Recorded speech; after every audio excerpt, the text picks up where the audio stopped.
There are 3 lineages that define all of Star Wars, and no, I'm not talking about the Skywalkers, the Palpatines, the Kenobis. We're gonna get a lot more granular than that. It's gonna be a lot more complicated than that. Doesn't that sound fun? I think that sounds super fun. Real quick, if you don't know me, hi, I write and talk about books and Star Wars and Broadway on the internet under the name Gemma Tate. I'm here, I'm on TikTok, I'm on Instagram. You can find me wherever, I'm here. In any case, lineages. I made a couple of shorts. You guys asked for greater detail, so when this video is way longer than it needs to be, just know that that's because you all asked for this. So let's get into it. When I say lineage in Star Wars, I'm not talking about people who are related by blood. We're not talking about DNA. We're talking about lineages of training, which, as somebody in my Instagram comments pointed out, you totally can think of this kind of like a sorority big little relationship. That's essentially what we're dealing with here. We're essentially dealing with somebody's great, great, great, grand big and great, great, great, great, grand little. So let's talk about this on the Jedi side of things first. We have the disaster lineage and we have the shatterpoint lineage. Those are going to be our first 2 lineages to keep track of. You can make the argument that both of these lineages start with Yoda, because Yoda trains the 2 offshoots that become the disaster and shatterpoint lineages. I did write all of this out. I'm going to go ahead and put it up on the screen here. And yes, I'm reading out of here because it's a lot and I needed something to help keep track of it. So we've got notes. The disaster lineage goes like this. We have Yoda, who trains Count Dooku.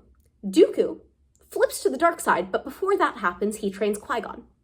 Qui-Gon, as we all know, trains Obi-Wan, and Qui-Gon sort of trains Anakin, but really Obi-Wan trains Anakin. We'll talk about Anakin Skywalker in a minute.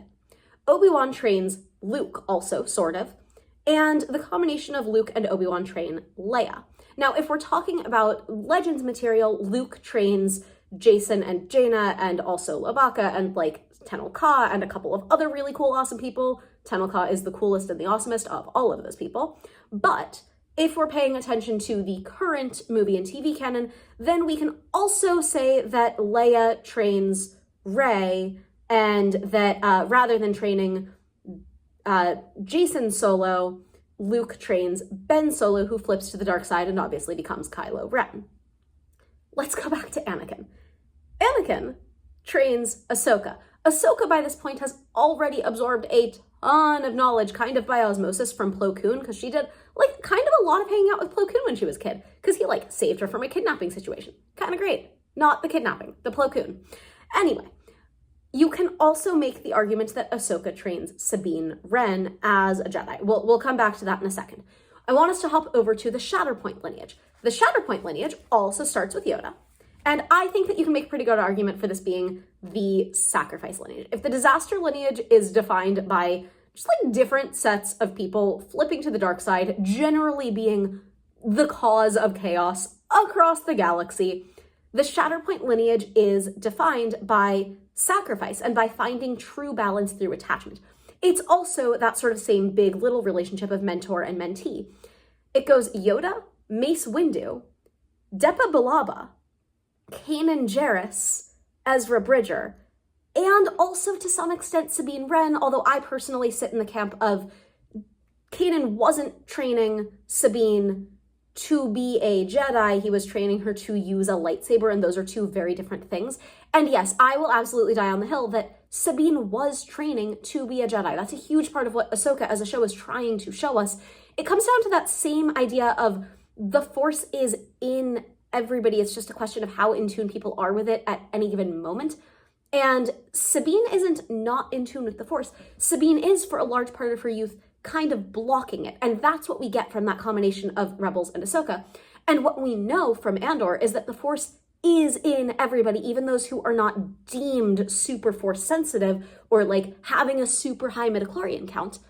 We still have this idea that the Force flows through everybody and everybody has the ability to tap into it. And like Rogue One shows us that super, super clearly. So I'm going to go ahead and adopt it as part of the canon. In any case, Ezra and Sabine now training together really tie together the disaster and Shatterpoint lineages. And Mace Windu is probably rolling over in his Force grave at that, or, you know, being very upset as a Force ghost. I think that that kind of thing is actually enough to bring him back to haunt everybody, because I cannot imagine that he would be pleased about anybody that he trained resulting in cross-training with the disaster lineage. He's got some big feelings about the way that Qui-Gon's pupils are trained by the time we run into him in the prequels. In any case, I actually think that the Shatterpoint lineage is super interesting because, again, we're talking about finding true balance through breaking the rules, arguably through being attached to things that they shouldn't be. Mace Windu, who was unyielding and who failed to learn from all of his mistakes and who did not lead with compassion the way that the Jedi are supposed to, was able to find true balance in the Force by using the 7th form of lightsaber work, which was banned because it brings people too close to the dark side. But Mace Windu's still out here as like an example of what a Jedi can be and is supposed to be. Depa Billaba is the one who is the reason why Grievous has that horrible hacking cough. She survived fighting him and then chopped off 2 of his arms, and then, by the way, got Caleb Doom out during Order 66. That's Kanan Jarrus, who, by the way, Kanan beat Maul, found true balance in the Force by actually being the most Jedi to ever Jedi through, by the way, we get a whole book about Kanan before he joins the Ghost Crew, before he like really meets Hera, and it's a story that follows him through the beginning of that relationship, and Kanan Jarrus spends an entire book trying so hard to not be a Jedi, and he ends up being the most Jedi to ever Jedi. And I would say that he arguably gets the best of all of the parts of the Shatterpoint lineage. You can make the argument that he was literally knighted by the Force itself. So there's that. And I really love Kanan as a character. And then Kanan obviously trains Ezra, Ezra is my prime example of how somebody can essentially be blue-pilled out of a fall towards the dark side through compassion and through having somebody really care about you to pull you out of it, and how Ezra's strong sense of community and family is the thing that kept him from going down an Anakin-style slip to the dark side through his interactions with Maul. Anyway, those are our 2 Jedi lineages. We have the Disaster lineage and the Shatterpoint lineage. The other secret 3rd lineage that we can follow is the Sith lineage. So we're gonna go ahead and put that up on the screen over here. Y'all, I tried to trace this back all the way to the 4 Sith founders, and I could do it, because we could start with the 4 Sith founders in, 7,000 BBY, when the Jedi and the Sith split apart, and I tried to go ahead and separate this out from, like, the Sith founders, and then Tulak Horde, and then, I don't know, you skip a couple, you get to Frida Nad, you follow through the Lost Tribe, you can get through, like, Exar Kun and a bunch of other ones. I decided that that was not going to be worth it. I stopped somewhere around Darth Bandon. And instead, we're gonna go ahead and start this off with Darth Bane. Because Darth Bane is the one who wanders around going like, cool, rule of 2, that's how we're gonna do this. So, Darth Bane trains Darth Zana. Darth Zana kills Darth Bane. Darth Zana trains the Huntress, who I guess also Darth Cognis, who trains Darth Millennial, yes, that's actually the character's name, who I think just, like, doesn't survive or leaves the Order. I don't actually remember what happens to Darth Millennial, I'll be fully honest.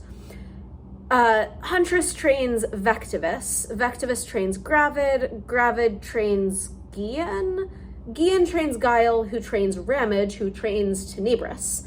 This is where things start to fall apart, because Tenebris, this may start to sound familiar to some of you, Tenebris trains both Darth Venomous and Darth Plagueis.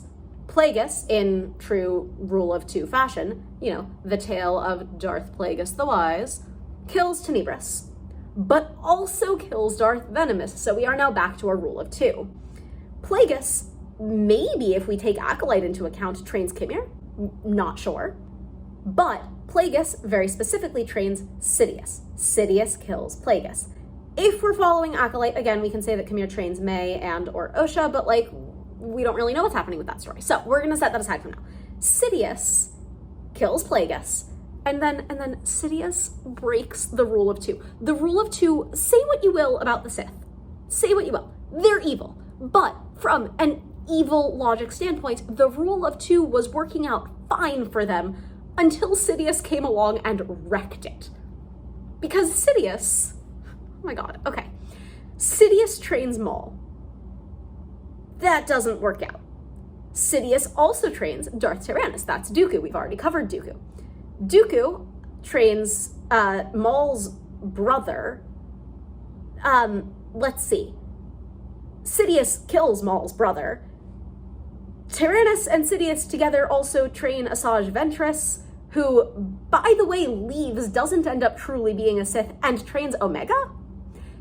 Secretly on the side, Darth Sidious has another apprentice, Vergere. I don't know, Vergere.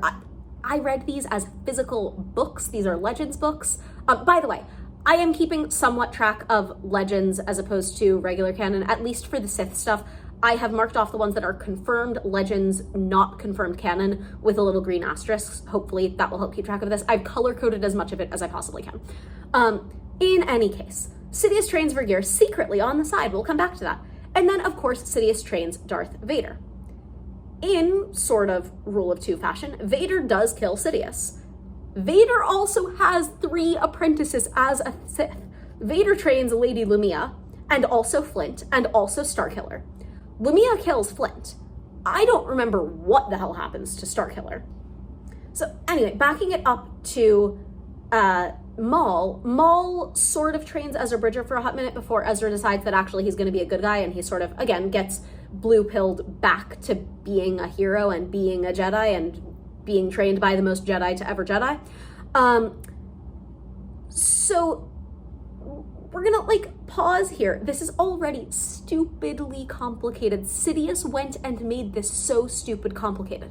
So after Sidious is defeated, Sidious is out of the way. Because we know where the story goes after this, okay, so obviously we have Kylo Ren in the mix as a Sidious apprentice. He's kind of off on the side. I didn't really get into him with this. I'm gonna stick with the Legends material for this because frankly, I know it better. Lumia and Vergere, because Vergere is still around, train Darth Caedus, better known to many as Jacen Solo.